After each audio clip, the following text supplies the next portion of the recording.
نظام قدرت ہے، چاروں طرف جھرنے ہی جھرنے ہیں، پانی ہی پانی ہے۔ خدا نے بڑی عظیم نعمتوں سے نوازا ہے کشمیر کے لوگوں کو، اور کہنے والے نے ٹھیک ہی کہا تھا، اگر فردوس بر روئے زمین است ہمیں نستو ہمیں نستو ہمیں نست، اگر جنت کو زمین پر تسلیم کیا جائے تو وہ جنت صرف کشمیر ہے، دوسری اور کوئی جگہ نہیں۔ جو وہاں کی رانائیاں، رنگینیاں، دل فریبیاں، آبشاروں کے نغمے، پہاڑوں کی بلندی، اس کے پس منظر میں، اس کے بیک گراؤنڈ میں، اس کے دامن میں پھیلی ہوئی انسانوں کی آبادی اور مسجدوں کے مناروں سے دلکش آوازیں اذان کی آتی ہوئی ایک عجیب سما پیدا کرتی ہے۔ یہ الگ بات ہے، اس خطے کشمیر پر بڑا عجیب و غریب ظلم ہوتا رہا ہے اب تک۔ حالانکہ کشمیر ہمارا ہی ہے، بڑے اچھے لوگ ہیں، دل بڑے ان کے نرم ہوتے ہیں، بڑے میزبان مخلص ہوتے ہیں، بڑی مہربانی کے ساتھ مہمانوں کے ساتھ پیش آتے ہیں۔ تو یہ اللہ کا نظام ہے۔ جب میں نے وہاں کی تاریخ کا مطالعہ کیا، تقریباً 1.25 لاکھ اولیاء کرام صرف کشمیر میں تبلیغ اسلام کے لیے تشریف لائے۔ 1.25 لاکھ اولیاء، اتنے اولیاء کسی خطے میں نہیں آئے پورے دیش میں جتنے کشمیر میں آئے۔ جب میں نے اس پہ غور کرنا شروع کیا کہ آخر ولیوں نے پہاڑ کے دامن میں اتنی کثرت کے ساتھ نزول اجلال کیوں فرمایا ہے، تو اندازہ ہوا پہاڑیوں کو، گھاٹیوں کو، وادیوں کو، آبشاروں کو، جھرنوں کو، پانی کے چشموں کو اور وہاں کے دل فریب مناظر کو دیکھنے کے بعد اللہ کے اندر قرآن میں بے شمار مقام پر اللہ نے فرمایا افلا تعقلون، افلا تنظرون، افلا تتفکرون، افلا یتدبرون، لوگوں عقل سے کام لو، آنکھ والو دیکھو، عبرت حاصل کرو۔ تو لوگوں اللہ کو پہچاننا چاہتے ہو نا، زمین کی سیر کرو، ہماری بہت نشانیاں تمہیں مل جائیں گی۔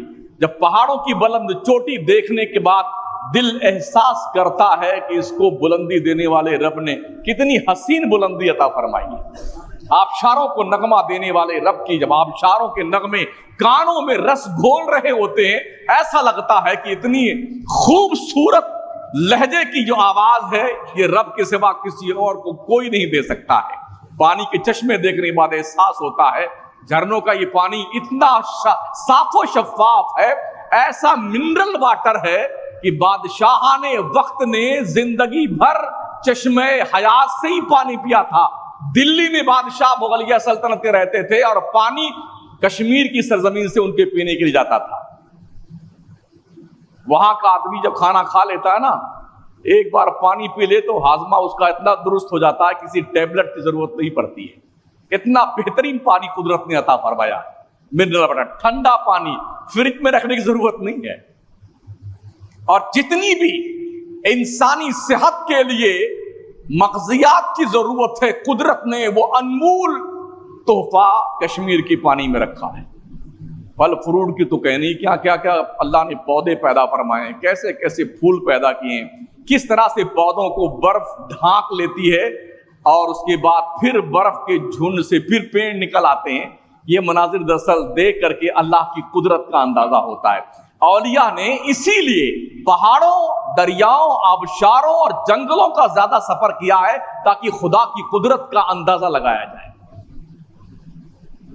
حضرت خواجہ عبد القدوس گنگوہی رحمۃ اللہ تعالی علیہ سلسلہ چشتیہ کے بزرگ ہیں، ان کا مزار شریف گنگوہ میں ہے، اتر پردیش میں۔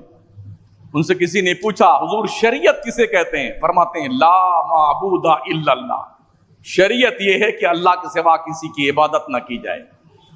پوچھا حضور طریقت کیا ہے؟ تو فرماتے ہیں لا مقصود الا اللہ، طریقت یہ ہے کہ ہر صاحب فکر و نظر ولی کے نزدیک صرف اللہ ہی اللہ ہو اور کچھ نہ ہو۔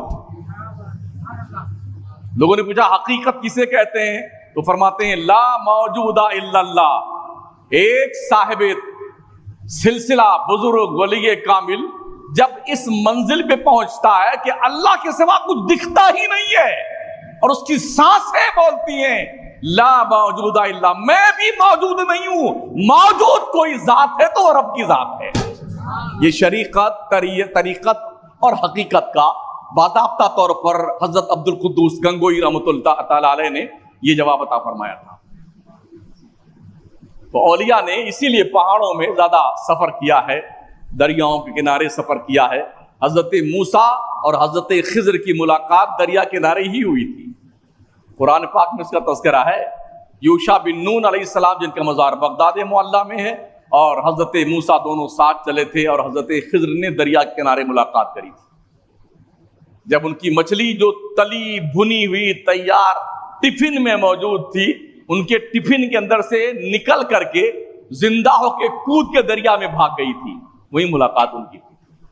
تو یہ مناظر قدرت جو ہے نا، انسان کو خدا کی خدائی کا احساس دلاتے ہیں کہ تمہارا رب وہ ہے جس نے اس طرح کے دنیا کو پیدا کیا ہے۔